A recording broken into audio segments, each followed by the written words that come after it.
Item ಯಾವುದೇ ಇರಲಿ try ಮಾಡಿ ಆಚಿ ಚಿಕನ್ ಮಸಾಲಾ.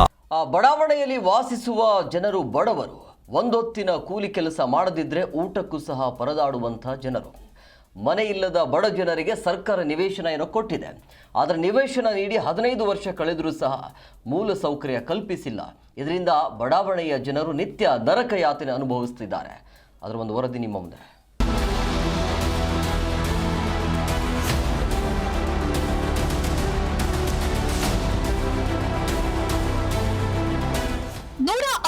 ಮನೆ ಇರುವ ಬಡಾವಣೆಗಿಲ್ಲ ಮೂಲ ಸೌಕರ್ಯ. ಕನಿಷ್ಠ ಸೌಕರ್ಯಕ್ಕಾಗಿ ನಿವಾಸಿಗಳ ಪರದಾಟ. ಸರ್ಕಾರ ಜನಪ್ರತಿನಿಧಿಗಳ ವಿರುದ್ಧ ಆಕ್ರೋಶ. ಹೌದು, ಈ ಎಲ್ಲ ದೃಶ್ಯಗಳು ಕಂಡಿದ್ದು ಧಾರವಾಡದ ಲೋಹಿಯಾ ನಗರದಲ್ಲಿ. ಲೋಹಿಯಾ ನಗರದ ನಿವಾಸಿಗಳಿಗೆ 2015ರಲ್ಲಿ ಸರ್ಕಾರ ನಿವೇಶನ ನೀಡಿದೆ. 150ಕ್ಕೂ ಅಧಿಕ ಬಡ ಕುಟುಂಬಗಳಿಗೆ ನಿವೇಶನ ಕೊಟ್ಟಿದೆ. ಬಳಿಕ ಹುಬ್ಬಳ್ಳಿ ಧಾರವಾಡ ನಗರಾಭಿವೃದ್ಧಿ ಪ್ರಾಧಿಕಾರ ಎನ್ಎ ನಿವೇಶನದಲ್ಲಿ ಹಂಚಿ ಟೀನ್ ಶೆಡ್ ಬದಲಿಗೆ ಮೇಲ್ಛಾವಣಿ ಇರುವ ಮನೆ ನಿರ್ಮಿಸಬೇಕು ಅಂತ ಸೂಚಿಸಿತು. ಅದರಂತೆ ಸಾಲ ಸೂಲ ಮಾಡಿ ಬಡವರ ಮನೆ ನಿರ್ಮಿಸಿಕೊಂಡು ಇಲ್ಲಿ ವಾಸಿಸ್ತಾ ಇದ್ದಾರೆ. ಆದ್ರೆ ಈವರೆಗೂ ಇಲ್ಲಿನ ನಿವಾಸಿಗಳಿಗೆ ಸರ್ಕಾರ ಕನಿಷ್ಠ ಮೂಲಭೂತ ಸೌಲಭ್ಯವನ್ನ ಸಹ ಕಲ್ಪಿಸಿಲ್ಲ. ರಸ್ತೆ, ಚರಂಡಿ, ವಿದ್ಯುತ್ ಹಾಗೂ ಸಾರಿಗೆ ಯಾವುದೇ ಸೌಕರ್ಯವಿಲ್ಲದೆ ಜನರು ನಿತ್ಯ ನರಕ ಯಾತನೆ ಅನುಭವಿಸ್ತಾ ಇದ್ದಾರೆ. ಇದರಿಂದ ಬೇಸತ್ತ ನಿವಾಸಿಗಳು ಪಾಲಿಕೆ ಸದಸ್ಯರು ಸೇರಿ ಶಾಸಕರ ವಿರುದ್ಧ ಆಕ್ರೋಶ ವ್ಯಕ್ತಪಡಿಸಿದ್ದಾರೆ.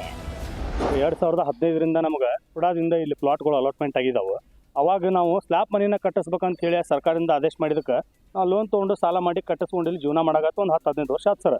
ಇಲ್ಲಿ ಒಂದು ವಿಪರ್ಯಾಸ ಏನಂದ್ರೆ ಲೈಟಿನ ಕಂಬ ಅದಾವೆ ಸರ್, ಅದರ ಕರೆಂಟ್ ಇಲ್ಲ. ಇಲ್ಲಿ ದಾರಿ ಐತಿ, ಆದ್ರೆ ಅದಕ್ಕೆ ಡಾಂಬರೀಕರಣ ಆಗಿಲ್ಲ. ನಳ ಐತಿ, ನೀರಿಲ್ಲ. ಅಂದ್ರೆ ಮೂಲಭೂತ ಸೌಕರ್ಯಗಳು ಏನಾಗ್ಬಿಟ್ಟಾವ ಅಂದ್ರೆ ಉಡಾಪೆ ವಿಚಾರ ಆಗ್ಬಿಟ್ಟೈತೆ ನಮ್ಮ ಏರಿಯಾದಾಗ. ಇನ್ನು ಶಾಸಕ ಹಾಗೂ ವಿಪಕ್ಷ ಉಪನಾಯಕ ಅರವಿಂದ್ ಬೆಲ್ಲದ್ ಪ್ರತಿನಿಧಿಸುವ ಹುಬ್ಬಳ್ಳಿ ಧಾರವಾಡ ಕ್ಷೇತ್ರದ ವ್ಯಾಪ್ತಿಗೆ ಬರುವ ಲೋಹಿಯಾ ನಗರದ ನಿವಾಸಿಗಳು ಕನಿಷ್ಠ ಸೌಕರ್ಯಕ್ಕಾಗಿ ಪರದಾಡ್ತಾ ಇದ್ದಾರೆ. ಬಡ ಜನರಿಗೆ ನಿವೇಶನ ನೀಡಿದ ಬಳಿಕ ಹುಡಾ ಕಾರ್ಪೊರೇಷನ್ಗೆ ಬಡಾವಣೆಯನ್ನ ಸೇರಿಸಲ್ಲ. ಹೀಗಾಗಿ ಅಭಿವೃದ್ಧಿ ಮಾಡೋದು ಕಷ್ಟ ಆಗ್ತಾ ಇದೆ ಅಂತ ಪಾಲಿಕೆ ಸದಸ್ಯೆ ಹಾಗೂ ಶಾಸಕರು ಹೇಳ್ತಾ ಇದ್ದಾರಂತೆ. ಇದರಿಂದ ಸಿಟ್ಟಿಗೆದ್ದ ನಿವಾಸಿಗಳು ಸ್ಥಳಕ್ಕೆ ಬಂದ ಪಾಲಿಕೆ ಸದಸ್ಯ ಲಕ್ಷ್ಮೀ ಹಿಂಡಸಗೇರಿ ಅವರನ್ನ ಹಿಗ್ಗಾಮುಗ್ಗ ತರಾಟೆಗೆ ತೆಗೆದುಕೊಂಡಿದ್ದಾರೆ.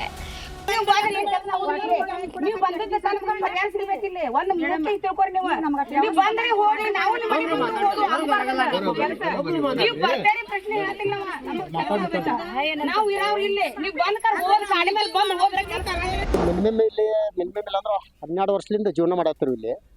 ಆಮೇಲೆ 2007 ಪ್ಲಾಟ್ಗಳು ಅಲಾಟ್ಮೆಂಟ್ ಮಾಡಿದ್ರಿ ಹುಡಾದಾರು.